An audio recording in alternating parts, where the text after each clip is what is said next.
大家好，我係添添。大家仲記唔記得之前小豆子去過一場冒險之旅呢？原來小豆子都仲開咗一間繪畫學校㗎喎。咁我哋而家就睇下佢喺繪畫學校裏面發生咗啲咩趣事啦。小豆子的繪畫學校，大家識唔識得小豆子呢？我相信大家都應該識㗎啦，佢就係一名藝術家，大家都好鍾意佢㗎喎。佢每一日就喺佢嘅工作室裏面好認真咁樣畫畫。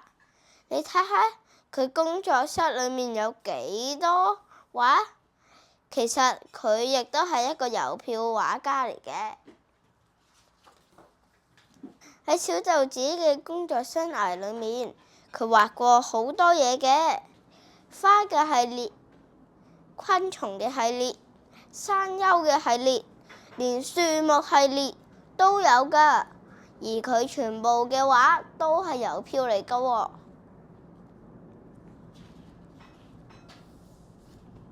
成日都有好多畫家嚟問下小豆子，佢哋畫嘅畫有啲咩嘢需要改進，而小豆子就會不斷咁鼓勵佢哋。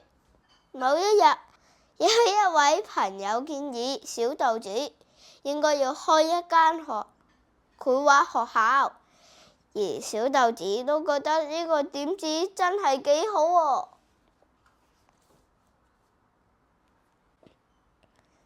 嗰一日夜晚，小豆子好難先瞓得着啊！佢不斷咁幻想佢嘅繪畫學校。第二日，小豆子一起身，佢就決定要創辦一間繪畫學校，真係太好啦！大家睇下，小豆子就喺某一棵樹嘅樹窿底下做成小豆子嘅教室，然後上面就掛住一個牌，寫住小豆子的繪畫學校。佢已經掛咗招牌啦，咁下一步就梗係要揾啲學生啦。嚟報名嘅學生好快就大排長龍啦。你睇下，佢哋全部都係昆蟲嚟㗎喎。小豆子就逐隻昆蟲咁問啦。佢其中就問咗一條蚯蚓：你畫咗幾耐啊？而嗰隻蚯蚓就係答佢：冇喎，我完全冇畫過畫喎，連畫畫我都唔知係咩㗎。佢又問咗一隻烏蠅：最鍾意咩顏色？而嗰隻烏蠅就係答佢：我最鍾意食嘢，好食啊，好食啊！跟住小豆子就問咗一隻草蜢鍾意啲咩，而嗰隻草蜢近乎冇聽佢講咩嘢，即係話咩話？原來嗰隻草蜢不斷喺度撕嗰啲郵票啊！呢一日結束咗啦，小豆子已經有咗第一批學生。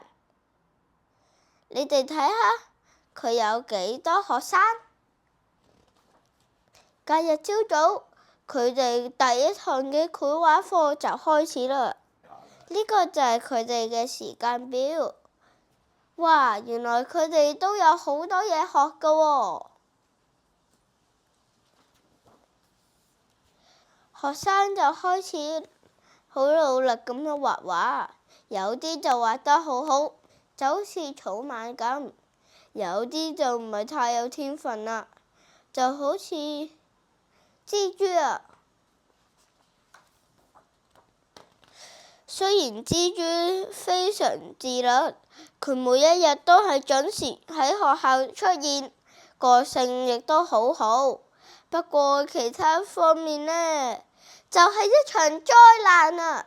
如果要蜘蛛畫一嚿蘋果，佢就會畫咗其他嘢。畫貝殼嘅時候呢，就畫得完全唔似樣㗎喎。主題係雀仔嘅時候，佢就畫咗一個鳥籠。哇！小豆子都唔知道點樣可以幫到佢啊！蜘蛛嘅作品好奇怪，畫畫可能唔係佢擅長嘅事啊。小豆子就覺得係咪應該要同佢講呢？但係佢都知道要蜘蛛放棄做藝術家嘅夢想，一啲都唔容易㗎。小豆子接下嚟會點樣做呢？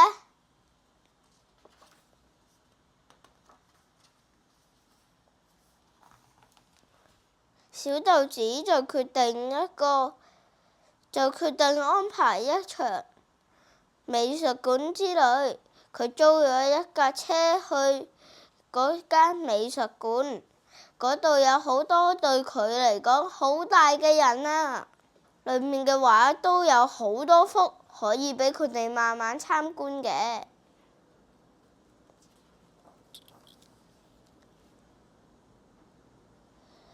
呢啲作品都好鼓舞到大家，而且好有啟發性。睇下佢哋趁管理員瞓着咗嘅時候，就即刻搭高高去睇嗰啲畫。幾個月好快就過去咗啦，學生都準備緊佢哋年終嘅作品展。呢個係一個肖像畫展，佢哋大家都好有進步。小豆子就開始對每一個學生俾一啲評論啦。有啲呢就畫得好靚，有啲就好細，有啲又好有個人特色，有啲好有趣，有啲真係有啲奇怪，不過又唔算畫得好核突嘅。小豆子去到最後嘅作品面前，亦都係蜘蛛嘅作品。等我哋一齊睇下蜘蛛畫咗啲咩啦！蜘蛛竟然偷偷地畫咗呢一幅大作品啊！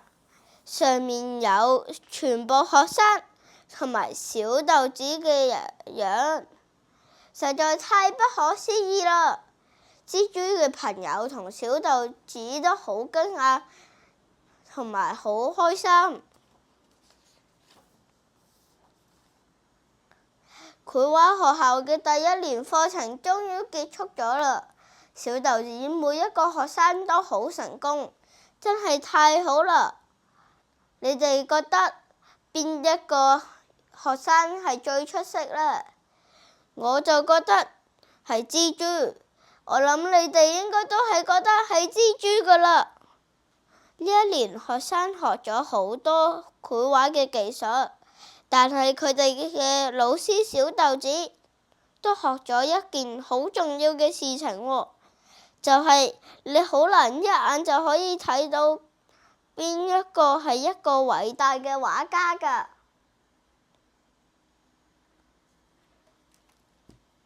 大家覺唔覺小豆子喺學校發生嘅事好有趣呢？咁我哋下條片再見啦，拜拜。